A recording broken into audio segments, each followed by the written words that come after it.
Hi to all, welcome back my channel. ఈరోజు video వచ్చేసరికి 7:30 to 12:30లో నేను ఏమేమి పనులు అయితే చేసుకున్నానో మీతో అయితే షేర్ చేసుకుంటున్నాను.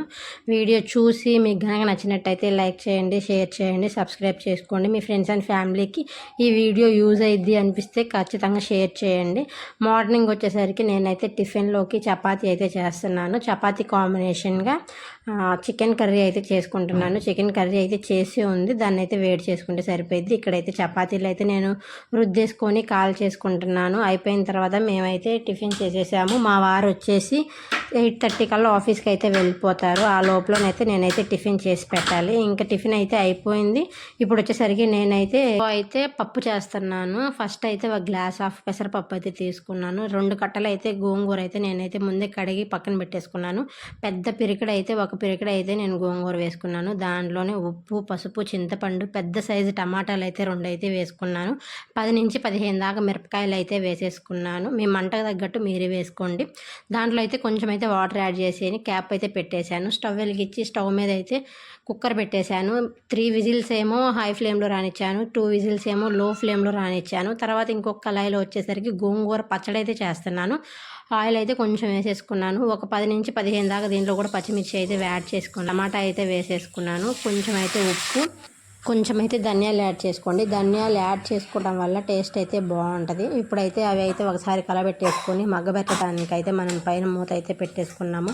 ఈ లోపల అయితే పప్పు అయితే విజిల్ కూడా వచ్చేసింది. అంతలోకి ఇవి కూడా మగ్గిపోయాయి బాగా. ఇవైతే బాగా మగ్గిపోయిన తర్వాత అయితే మిక్సీ జార్లో మెత్తగా అయితే మిక్సీ పట్టుకోకుండా పల్సిచ్చి వదిలేయండి. పల్సిస్తే కనుక మనం రోడ్లో నూరుకున్నట్టే ఉంటుంది పచ్చడి. ధనియాలు వేయడం వల్ల అయితే టేస్ట్ బాగా వచ్చింది. ట్రై చేసి ఎలా ఉందో కామెంట్ చేయండి. ఇప్పుడైతే నేనైతే మిక్సీ జార్లో వేసేసుకున్నాను. పప్పు కూడా అయింది. కుక్కర్ తీసి ఆవిరైతే పోగొట్టేశాను. ఇప్పుడైతే నేను పోపు అయితే పెట్టేసుకుంటున్నాను. పోపు దినుసులు, కరివేపాకు, ఎండుమిర్చి అయితే వేసేసుకొని మిక్సీ చేసిన పచ్చడిని అయితే పోపులో యాడ్ చేసేసుకున్నాను. పచ్చివాసన పోయేదాకా మనం తాలింపు అయితే పెట్టేసుకుందాము. సో పప్పు కూడా తాలింపు అయితే పెట్టేసుకుంటున్నాను. ఇప్పుడైతే మనం ఆయిల్ హీట్ ఎక్కిన తర్వాత దీంట్లో కూడా పోపు దినుసులు అయితే వేసుకుందాము. పోపు దినుసులు వేగేలోగా ఒక పెద్ద సైజు ఆనియన్ అయితే కట్ చేసుకుంటున్నాను. అదే పోపులో ఆనియన్స్ కూడా వేసేసి గోల్డెన్ కలర్ వచ్చినంత వరకు ఫ్రై చేసుకుందాము. గోల్డెన్ కలర్ వచ్చేలోగా మనమైతే ఇప్పుడు గోంగూర పచ్చడి అయితే అయిపోయింది. దాంతో అయితే మనకైతే ఇప్పుడు పని లేదు. గోంగూర పచ్చడి అయితే మూత పెట్టేసి పక్కన పెట్టేసుకుందాము. అంతలోకి తాలింపు కూడా మగ్గిపోయింది. మనం కనుక తాలింపు పెట్టిన కళాయి అయితే పక్కన పెట్టేసుకుందాము. దాని మీద అయితే కుక్కర్ పెట్టేసుకొని ఈ తాలింపు అయితే దాంట్లో వేసుకొని ఒక్క మంట తగలనిచ్చి ఉడకనిద్దాము. సో ఇంతటితో అయితే ఈ పని అయితే అయిపోయింది. ఇంట్లో ఒక బొబ్బస్కాయ ఉంటే దాన్ని కూడా పీల్ తీసేసి సన్నగా చాప్ చేసేసుకొని పక్కన పెట్టేసుకున్నాను. ఫ్రిడ్జ్లో పెట్టేసుకొని కొంచెం చిల్లయిన తర్వాత తిన్నాము. చాలా బొబ్బస్కాయ అయితే చాలా టేస్టీగా ఉంది. ఇంకా సీజన్ అయితే అయిపోతుంది కదా, మీ లొకేషన్లో దొరికితే కనుక ఖచ్చితంగా ఒకసారి ట్రై చేయండి.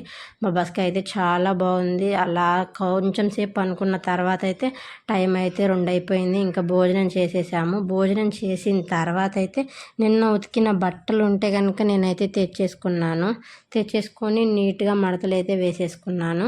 ఇంకా వీడియో చూస్తూ ఉండండి. మీలో కనుక ఇంకా ఎవరైనా సబ్స్క్రైబ్ చేసుకోకుండా ఉంటే ఖచ్చితంగా సబ్స్క్రైబ్ చేసుకోండి నా వీడియోస్ కనుక మీకు నచ్చితే. సో ఇంకైతే నేనైతే ఇస్త్రీ చేయాల్సిన అయితే పక్కన పెట్టేసుకున్నాను. వాళ్ళకైతే సపరేట్ చేసేసి మడతేసి పెట్టేశాను. మడతేసిన తర్వాత అయితే నేనైతే నీట్గా గుళ్ళల్లో ఆర్గనైజ్ చేసుకుని అయితే పెట్టేసుకున్నాను. ఇప్పుడైతే నేను ఇస్త్రీ చేయడానికి అయితే బట్టలు తెచ్చేసుకుంటున్నాను. బట్టలు అయితే నేను ఇస్త్రీ ఎలా చేస్తానో వీడియో చూస్తూ ఉండండి, మీకు కూడా అర్థమవుతుంది. అందరికీ వచ్చు రాదని కాదు, కానీ నేను ఎలా చేస్తానో మీతో అయితే షేర్ చేసుకుంటున్నాను. ఫస్ట్ అయితే నేను బట్టలన్నీ తెచ్చి ఇక్కడైతే పెట్టేసుకున్నాను. మీకైతే గబగబా చూపించేసరికి 1 నిమిషంలో పెట్టేశాను. నాకైతే మినిమం ఆ 8 షర్ట్లు చేయడానికి కనీసం 1.5 అయితే పట్టింది. వీడియోలో కాబట్టి మొత్తం పెట్టుకుంటే వీడియో లాగ్ అయిపోయింది అనేసి నేనైతే 1 నిమిషంలో అయితే ఎడిటింగ్ చేసి పెట్టేశాను. చూస్తుంటే ఎంత బాగుంది, అంత స్పీడ్గా పని అయిపోతే ఎంత బాగుండేదో. 12:30కి పని అయిపోతే ఈ ఇస్త్రీ చేసుకునేసరికి నాకైతే కనీసం 1.5 అయితే పైనే పట్టింది. సో ఇస్త్రీ అయితే అయిపోయింది. ఇంకా వారం దాకా మనకైతే ఇస్త్రీతో అయితే పని ఉండదు. వీక్లీ వన్స్ ఇట్లాంటి పని చేసుకుంటే మనకి రోజంతా ప్రశాంతంగా ఉంటుంది. మీకు ఇంకొక టిప్ చెప్దాం అనుకుంటున్నాను. బట్టలు పెట్టేటప్పుడు గూట్లో ఇస్త్రీ చేసిన తర్వాతైనా, ఇస్త్రీ చేయకముందైనా సరే అన్నీ ఒకే సైడ్కి తిప్పేసి పెడితే ఉరిగిపోతున్నట్టు ఒకటి లాగితే ఒకటి పడిద్ది. కానీ ఇప్పుడు నేను చూపించినట్టు పెట్టండి, అస్సలకి అనేది ఉరిగిపోవు, పక్కకైతే పడవు, తీసుకునేటప్పుడు కూడా నీట్గా ఉంటుంది. ఒకటి లాగితే ఒకటైతే అస్సలు రాదు. ఇప్పుడు కనుక కాలర్ ఇటు సైడ్ ఉంది కదా, ఒకటైతే రైట్ సైడ్ అయితే ఒకటైతే లెఫ్ట్ సైడ్ అయితే ఇట్లా ఎన్ని అయినా పెట్టండి, అస్సలకి మాత్రం జారినట్టే ఉండదు, నీట్గా ఉంటుంది బట్టలు. ఈ వీడియో నచ్చినట్టయితే లైక్ చేయండి, షేర్ చేయండి.